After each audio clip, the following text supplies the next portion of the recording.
Hi అండి. అందరికీ నమస్కారం. Welcome to my channel. ఈ వీడియోలో ఏపీ ప్రభుత్వ ఉద్యోగ పెన్షనర్లకు పెండింగ్ బకాయిలు మరియు పీఆర్సీ ప్రకటనపై న్యాయం కోసం మాజీ ముఖ్యమంత్రి మాజీ సీఎం వైఎస్ జగన్మోహన్ రెడ్డి గారి డిమాండ్ అండి. పూర్తి వివరాలైతే వీడియోలో తెలుసుకుందాము. వీడియోని ఎక్కడే గాని స్కిప్ చేయకుండా ఎండ్ వరకు చూడండి. అప్పుడే ఇన్ఫర్మేషన్ పూర్తిగా అర్థమవుతుంది. వీడియో చూస్తున్న ప్రతి ఒక్కరు వీడియోకైతే లైక్ చేయండి. ఈ వీడియోని తోటి ఉద్యోగ పెన్షనర్ మిత్రులతో అయితే షేర్ చేయండి. కొత్తగా మన ఛానల్ చూస్తున్నవారు సబ్స్క్రైబ్ చేసుకోకుంటే వెంటనే మన ఛానల్ అయితే సబ్స్క్రైబ్ చేసుకోండి. దీని ద్వారా నేను చేసే లేటెస్ట్ వీడియోస్ అన్నీ మీ వరకు రీచ్ అవుతాయి. ఇక ఆలస్యం చేయకుండా వివరాల్లోకైతే వెళ్ళిపోదాము.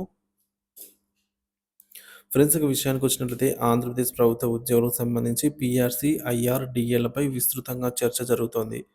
ప్రభుత్వ ఉద్యోగులకు పెండింగ్‌లో ఉన్న బకాయిల చెల్లింపులు ఎప్పుడెప్పుడు క్లియర్ అవుతాయని అయితే ఎదురు చూస్తున్నారు. కొత్త పీఆర్సీ అమలు గురించి కూడా అనేక సందేహాలు పెరిగిపోతున్నాయన్నమాట. ఎటువంటి సమాచారం లేకపోవడంతో అఫీషియల్‌గా. మాజీ ముఖ్యమంత్రి వైఎస్ జగన్మోహన్ రెడ్డి గారి ప్రభుత్వం వైఎస్ జగన్మోహన్ రెడ్డి గారు ప్రభుత్వ ఉద్యోగుల సంక్షేమం కోసం పలు అభ్యర్థనలు చేశారు. ఉద్యోగులకు బకాయిలు చెల్లించాలని, కొత్త పీఆర్సీని త్వరగా అమలు చేయాలని ఆయన డిమాండ్ చేశారు.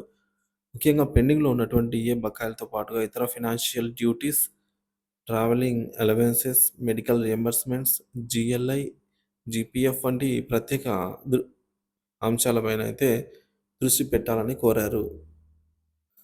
ఐఆర్, పీఆర్సీ పరిస్థితి ఏంటి అంటే, కొత్త ప్రభుత్వం అధికారంలోకి వచ్చిన వెంటనే ఉద్యోగులకు ఐఆర్ ఇస్తామని హామీ ఇచ్చినా, ఇప్పటివరకు ఒక్క రూపాయి కూడా చెల్లించలేదు. మెరుగైన పీఆర్సీ అమలు చేస్తామని చెప్పినప్పటికీ ఇప్పటివరకు పూర్తి స్థాయిలో అమలు కాలేదు. పీఆర్సీ కమిటీ చైర్మన్‌ను బలవంతంగా రాజీనామా చేయించారనే ఆరోపణలొచ్చాయి. పెండింగ్ జీతాల బకాయిలు కూడా సకాలంలో చెల్లించలేదనే విమర్శలు వెల్లువెత్తుతున్నాయి. చంద్రబాబు పాలనలో ఆర్థిక పరిస్థితి. ప్రస్తుత సీఎం చంద్రబాబు నాయుడు గారి ప్రభుత్వ పాలనలో ఖజానా సంక్షోభం ఖజానా సంక్షోభంలో ఉందని, ఉద్యోగులకు రావాల్సిన జీపీఎఫ్, ఏపీజీఎల్ఐ నిధులను కూడా వినియోగించుకున్నారని వైఎస్ జగన్మోహన్ రెడ్డి మాజీ సీఎం విమర్శించారు. ఆర్థిక వ్యవస్థలో అస్థిరత కారణంగా ఉద్యోగులు పెండింగ్ బకాయిలు చెల్లించేందుకు ప్రభుత్వం ఉద్యోగులకు చెల్లించేందుకు నిర్లక్ష్యంగా వ్యవహరిస్తున్నట్టు చెప్తున్నారు. కొత్త ప్రభుత్వం ఎన్నికల ముందు మేనిఫెస్టోలో 30% ఫిట్‌మెంట్‌ను ప్రకటించింది. అదేవిధంగా పీఆర్సీ అమలు చేయడానికి ప్రత్యేకంగా కమిటీ నియమించబోతున్నట్టు హామీ ఇచ్చింది.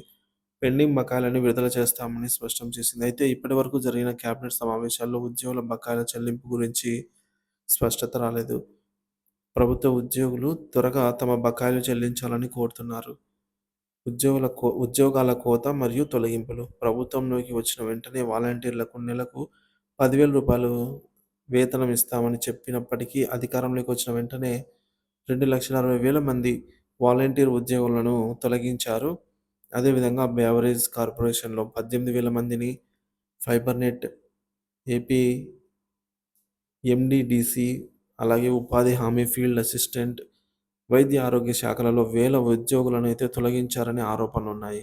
వీటితో పాటుగా గ్రామ వార్డు సచివాలయాల్లో పనిచేస్తున్న ఉద్యోగులను ఇతర ప్రభుత్వ శాఖల ఖాళీల్లో సర్దుబాటు చేసే ప్రక్రియ ప్రారంభమైంది. ఉద్యోగుల భవిష్యత్తుపై అనిశ్చితి. ప్రస్తుత ప్రభుత్వ విధానాల వల్ల ప్రభుత్వం ఉద్యోగులకు నష్టమే జరుగుతోందా అనే చర్చ జరుగుతోంది. ఉద్యోగుల సంక్షేమం కోసం మేనిఫెస్టోలో ఇచ్చిన హామీలను అమలు చేయాలని ఉద్యోగులు డిమాండ్ చేస్తున్నారు. ప్రభుత్వం నిర్ణయాలు ఉద్యోగులను నష్టపరిచేలా కాకుండా వారి బకాయిలు వెంటనే విడుదల చేసి కొత్త ఉద్యోగ అవకాశాలను కల్పించాలని అయితే కోరుతున్నారనమాట.